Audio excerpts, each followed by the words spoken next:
What's up, guys? Dustin McDangles back here with another video, and welcome back to the NHL season preview series.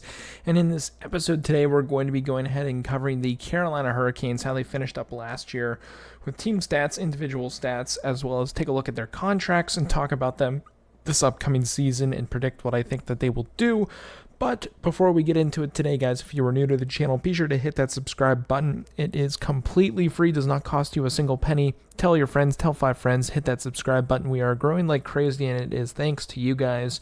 Cannot thank you guys enough for the love and support you've been showing the channel. We're trying to hit 750 here shortly, so hit that subscribe button, help us reach that goal, and join the community. But getting into it today, the Carolina Hurricanes finished off the year pretty solid, winning the division in the Metropolitan last year with 52 wins, 21 losses, 9 overtime losses for 113 points, just edging out the New Jersey Devils for that home ice advantage in the playoffs, which proved to be pivotal in moving on in the playoffs. Taking a look at individual stats, no one really blowing us out of the water. When it came to their team stats, Marty Necas leading the way, 71 points in 82 games played. Sebastian Aho, 67 and 75. He did have a little bit of an injury. You had Svechnikov, biggest injury hit for them. He had 55 points in 64 games played. Brent Burns, first year, Carolina, 61 and 82. Kakanyemi, 43 and 82. And then rounding out the rest of the top 10, Jarvis, Shea, Teravainen, Nason, and Jordan Stahl with 34 points in 81 games played. Moving over to their contracts, cap space, draft capital, all that good stuff. They are still good on cap, projected cap. They have about $900,000. Draft capital for next season, they've got first, 2 seconds, third, fourth, fifth, sixth, and 7th round picks. So they are still high on their draft capital if they need to make any moves during this upcoming season before the deadline. One player of note that you cannot see on this list right here is Svechnikov. He's at $7.75 million until 2028. He is still coming off the injured reserve list, but that's really the only big one that you don't see here. A lot of contract years coming up for some players, big name players, especially in Carolina, such as Teravainen. You've got Marty Necas. You've got Martinook, Jack Drury, Seth Jarvis, Brennan Lemieux, and Notion, however you want to say his name. They are all on contract years this upcoming season. And on the back end, you've got Brady Shea, Brett Pesce, D'Angelo, Jones, and Chatfield, who is a very solid depth defenseman for them. And then between the Popes, you've got Ranta on a contract year as well. But players who are on decent and very good deals, Sebastian Aho just signed an extension until 2031. He is basically a Hurricane for life unless they trade him early. Kakanyemi is a very good deal, $4.82 million until 2029.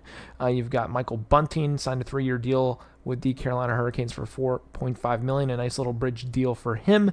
Jordan Stahl re-signing as well at $2.9 million, but Carolina Hurricanes discount. He's been there for a while. He's been the captain for a while, like his brother was. Very good deal for him. Jesper Fast, $2.4 million. And then on the back end, they were able to sign Dmitry Orlov to a $7.75 million deal, which I think is a huge pickup for them. And now that they've got him, they've got Slavin, who's on a good deal as well, Brett Burns, Brady Shea, Brett Pesce, D'Angelo. I mean, the list goes on and on with how deep they are on the defensive side of things. But then you go ahead and look at their goaltending situation. Anderson, Kochetkov, and Ranta.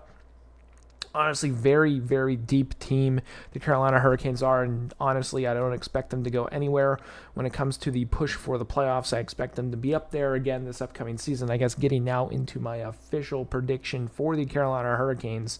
I know there's not really too much to talk about this team other than the expectations are high, and they've been high for the past couple of years. They just can't seem to get over that hump when it comes to whether it's the Tampa Bay Lightning. They lost to them in the past couple of seasons in the playoffs. The Boston Bruins, I believe one of the years.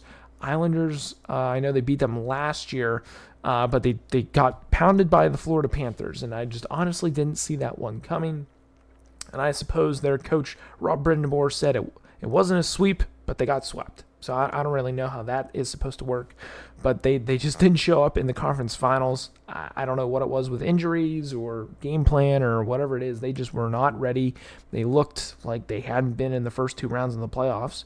So it's the expectations are definitely there for the Hurricanes to step up. And who is going to be that player? A lot of pundits out there are saying that they don't truly have a superstar. Is Sebastian Aho that guy? I mean, with the contract he just signed, $9.75 million, you would like to think he can take that next step at 26 years old and be your superstar for the future. What about Timo Teravainen? Michael Bunting, I wouldn't say he's necessarily a superstar. Neither is Jordan Staal. They have a lot of good depth pieces. Kakanyemi, Bunting, Staal, Fast, Martinuk, Drury, Jarvis. They picked up Brendan Lemieux, which I think is a very good pickup for them. On the back end, again, you've got Orlov, Slavin, Burns, Shea, Pesce, D'Angelo, Chatfield, and Jones. Again, you have so many good players. Orlov and Burns, I wouldn't necessarily say are elite. Burns definitely used to be elite, but I definitely say he is a very good defenseman. Again, where is that elite player for them? Can they step up and show us this upcoming season? I guess you could throw Svechnikov as probably their most potentially elite type player that they have on their roster. But who else can really step up? Because again, with him going down with injury, I think that was one of the biggest hurts for them last year, not being able to make a push deep into the playoffs because they didn't have that guy. Aho, I thought he played very well in the first 2 rounds of the playoffs, but kind of disappeared in that conference finals. But again, who's going to really step up for them? That is my biggest question mark for this team. I still think that they're going to be up around that 108 to 115 point range. Again, last year they'll be battling for the Metropolitan Division Championship. It is a tough building to play at PNC Arena down there in Raleigh, North Carolina. I've been there. It is a raucous crowd, very awesome environment. Home ice advantage is huge. They went 28, 10, and 3 last year at home. Can they do that again? Can they stay healthy, especially when it comes to Svechnikov, Aho, Nishis, Jarvis? Can they stay healthy on the back end? Orlov, Slavin, Burns, and I would even say D'Angelo, if they can stay healthy. I mean, all cylinders will be firing for these Carolina Hurricanes this upcoming season to make a deep push into the playoffs and potentially win their second ever Stanley Cup. But let me know what you guys think down below in the comments. Who needs to be their biggest breakout performer this upcoming season other than Aho, Svechnikov, and we'll even throw in Teravainen? Who needs to be that next guy up for them to make a big difference? If you guys did enjoy this video, be sure to drop a like on it. If you are new, hit that subscribe button. Again, it is completely free. Check out the description. We've got the promo codes for you guys for SeatGeek as well as GFUEL. Check those out. But that's it for this one. I hope you guys have a good one. And as always, stay dusty.